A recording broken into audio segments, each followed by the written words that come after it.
With Devaughn Vele now headed to the Big Easy, which Bronco fighting for a job will take that now vacant roster spot? Which position groups are going to force the toughest conversations for Sean Payton, George Payton and company? And are two young Denver Broncos ready to assume a mantle that up to this point, we're not 100% sure they are? All things to come on today's rundown, but we have to begin with the trade announcement that came down yesterday just before 5 o'clock from the Denver Broncos themselves. Not Adam Schefter, not Ian Rappaport, not whoever your grandmother's favorite insider is, but the Denver Broncos announced that they are trading wide receiver Devaughn Vele to the New Orleans Saints in exchange for a pair of draft picks, a 4th-round pick in 2026 and then a 7th-round pick in 2027. So 2 draft picks spread out over 2 years in exchange for the second-year wide receiver, Devaughn Vele. Now, I suppose this is my opportunity to potentially eat some crow or say that I was apparently wrong and my logic was not rooted correctly when I went on this show yesterday and throughout the course of this past week or so and said, Devaughn Vele is not going anywhere. And I truly believed that. This was a 7th-round wide receiver who was your 3rd leading wide receiver production-wise last season, only behind Courtland Sutton and Marvin Mims. Courtland Sutton being the incumbent wide receiver 1 who is going to likely start and finish his career with the Denver Broncos, and Marvin Mims, who is an all-pro level player in the return game, who also happens to be a versatile chess piece at wide receiver. So considering that, I'd say a bronze medal or a place on the podium for Devaughn Vele, not the worst thing to have on his resume as a former 7th-round pick from just a year ago. But it is clear now, with the logic behind this decision, that Devaughn Vele was the odd man out, and I don't know that it necessarily had everything to do with the fact that he was dealing with lower body leg injuries throughout the course of this offseason and training camp, because we know what it looked like when Devaughn Vele was healthy, and it was pretty damn good. He had a significant number of explosive or big plays given out by NFL metrics. He was a 40-reception, nearly 500-yard receiver with a handful of touchdowns, even though he only played 14 games at the NFL level. 13 or 14 games. So he missed about a month of football as a healthy scratch and still was able to finish the season as the 3rd most productive wide receiver on the roster. I want to make sure I lay that out, that Devaughn Vele, just because he was a former 7th-round pick, was not a throwaway wide receiver in my mind. And the fact that they got a 4th-round pick and a 7th-round pick spread out over 2 seasons would be evidence of that. I do still have some questions and some reservations, though, because I'm hearing on social media and on the air and just kind of in the aftermath of some of these trade announcements that people are just raving and thrilled with the idea that they drafted Devaughn Vele with a 7th-round pick and they got a 4th and a 7th in return. So clearly they just fleeced the New Orleans Saints and took a player who was with minimal value and turned him into the maximum value that they were able to get. Winning the draft pick, right? I don't know if that even matters because we don't know what that 4th-round pick and even 7th-round pick are going to be used on, and we won't know until the conclusion of this season and then the conclusion of next season. So how does that help the Denver Broncos right now in 2025? The answer is it doesn't. This team is not a better team without Devaughn Vele than they were with Devaughn Vele. That wide receiver room is not better without Devaughn Vele than they were with it. So this is not an immediate positive or an addition by subtracting. You are projecting future gains by getting rid of a player like Devaughn Vele and perhaps slicing Devaughn Vele out of the roster considerations opens up their more opportunity there for depth at other position groups around the roster, from running back to offensive line to defensive line, safety, inside linebacker, that wherever you look on the roster, the Broncos have challenging depth questions, even at cornerback, where they could potentially have to make some tough cuts, part of the conversation of today's show. But to me, winning the draft pick, because you got a 4th and a 7th for Devaughn Vele, who you drafted with a 7th, doesn't mean anything if you can still lose the trade. If they don't get quality players, if they draft D'Angelo Henderson and Montreal Washington level players with those 2 picks, then what did you really give up? Because I think Devaughn Vele is going to be a productive wide receiver. I think he would have been a productive wide receiver for the Broncos, competing again to be in that top 3 in terms of production. And I think that he is going to have that opportunity with maybe even higher volume with the New Orleans Saints, even though they are a really bad football team. So I understand the logic. And that kind of return is something that you would have at least had to have forced a conversation for a guy like Vele. But again, in the immediate, this move doesn't help make the Broncos better. When they use those picks in 2026 and 2027, we will have maybe a better idea. That's a pretty long runway for evaluation of success here. And it will be curious to see where this extra roster spot goes. Is this how they pave the way, Sean Payton and George Payton, to keep a 4th running back so you don't have to make a decision between Jaleel McLaughlin and Tyler Bidet? Because I do think ultimately they will still keep a fullback on the roster, be it Adam Prentice and then potentially even Michael Burton as he's dealing with injuries and they shuffle things around there. So is this the avenue to open that up?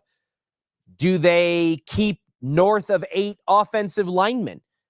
Position group that they've been abnormally healthy at, especially from a starter's perspective, for 2 straight seasons now, but that is not necessarily a common trend around the NFL. So is this helping the likes of Alex Palczewski and Matt Pert and Frank Crum and Alex Forsyth and even Calvin Throckmorton and the likes of that room to potentially squeeze an extra body in there?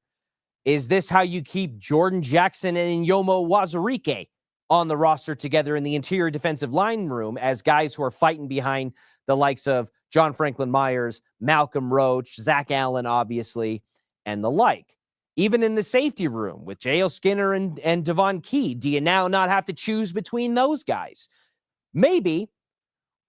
My initial gut reaction says that this is going to the running back room, and this is how you can comfortably keep Jaleel McLaughlin and Tyler Bidet on the roster. I do think there's a possibility that in the interior defensive line room with guys like Jordan Jackson and Iniu Wazirike behind that vaunted, front 3 players with Zach Allen and John Franklin Myers and Malcolm Roach and DJ Jones and the like. That is a room that I think could benefit from having some extra depth. Will they keep 8 offensive linemen? Could it be 9?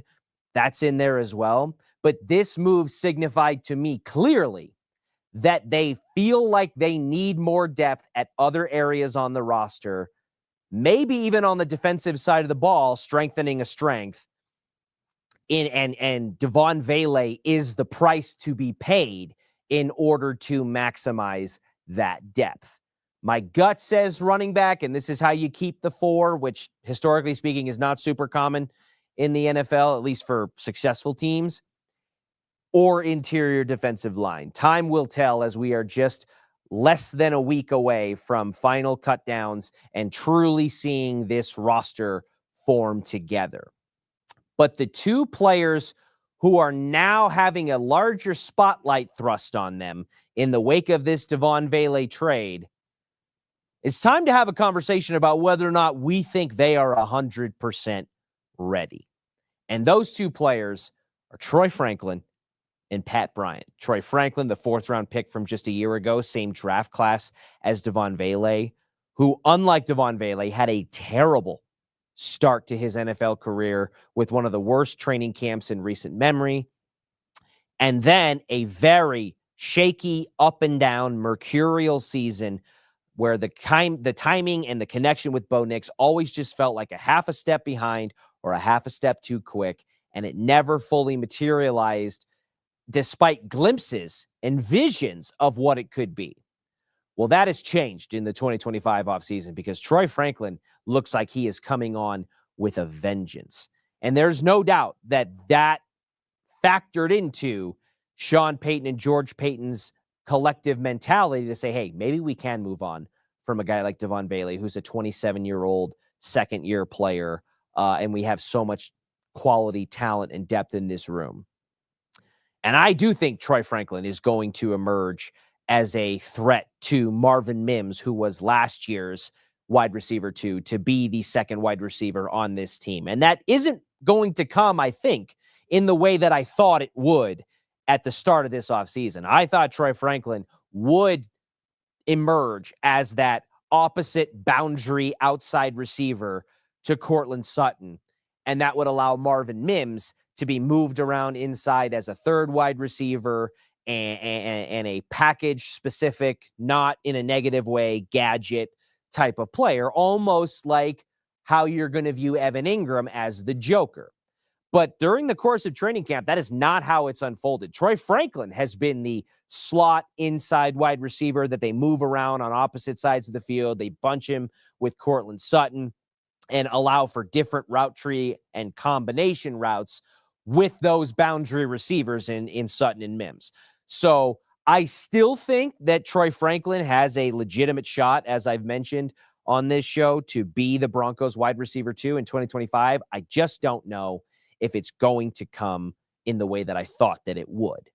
And then there's Pat Bryant, the third-round pick out of Illinois, who has a similar body style to what Devaughn Vele had. And Devaughn Vele was drafted in the mold of Tim Patrick, who is that bigger body, taller receiver, similar to Sutton. Sean Payton likes his big wide receivers. That is something we have come to know over the last 2 years and change here in Denver. But Pat Bryant's flashes, Troy Franklin influenced it, but Pat Bryant's flashes, I think, are what ultimately pushed the needle on this conversation for Sean Payton, George Payton, and the Broncos front office to be willing to and aggressive about moving Devaughn Vele. Because Pat Bryant, with the showing that he's had in the preseason game, having cleaner route running practice to practice, week to week, showing strong and confident hands, capable blocking ability, helping spring Evan Ingram free for one of the biggest and most explosive plays of the entire preseason for the Broncos. He ultimately is the one that I think is the nail in the coffin for Devaughn Vele and the push of the envelope that forced the discussions that we saw unfold yesterday. And I said that Troy Franklin and Pat Bryant, to me, if we're looking 3 years down the road, represent a legitimate vision for the future of the wide receiver position for the Denver Broncos, that 2 or 3 seasons from now, when Courtland Sutton has played through the majority of his contract extension with the Denver Broncos and Marvin Mims continues to progress and develop, and maybe there are opportunities where you can't pay as many guys and you have to start slicing and dicing into that room and making some tough decisions, that Troy Franklin and Pat Bryant are the future wide receivers 1 and 2 for this team. Well, that future, the horizon seems to have gotten a little bit closer, maybe, because now it's gut check time. Those guys are going to have a lot, be more involved, and the pressure for them to succeed in an early fashion, especially for Pat Bryant and Troy Franklin, who was unable to do that in his rookie season. There is no more slow on-ramp. It is time for a Denver Broncos team that has legitimate aspirations from the mouth of their head coach, from the mouth of the locker room, from the local media, the national media, and the fan base across the board. This Denver Broncos team has awoken expectations on them again. And so coming off of a 10-7 season where they had a wild card berth that ended in pretty dramatically bad fashion when they ran up against the Buffalo Bills, who are a perennial Super Bowl contender, evidence that they are not quite on that level yet, but they need to get there in a hurry. And thus, Troy Franklin and Pat Bryant need to emerge and develop and show themselves as legitimate NFL wide receivers in a more hurried fashion than they did previously. I think that they will. I don't think that anything we've seen from Troy Franklin and Pat Bryant thus far in the preseason has suggested that they don't have the capability to do that, but we haven't seen it yet.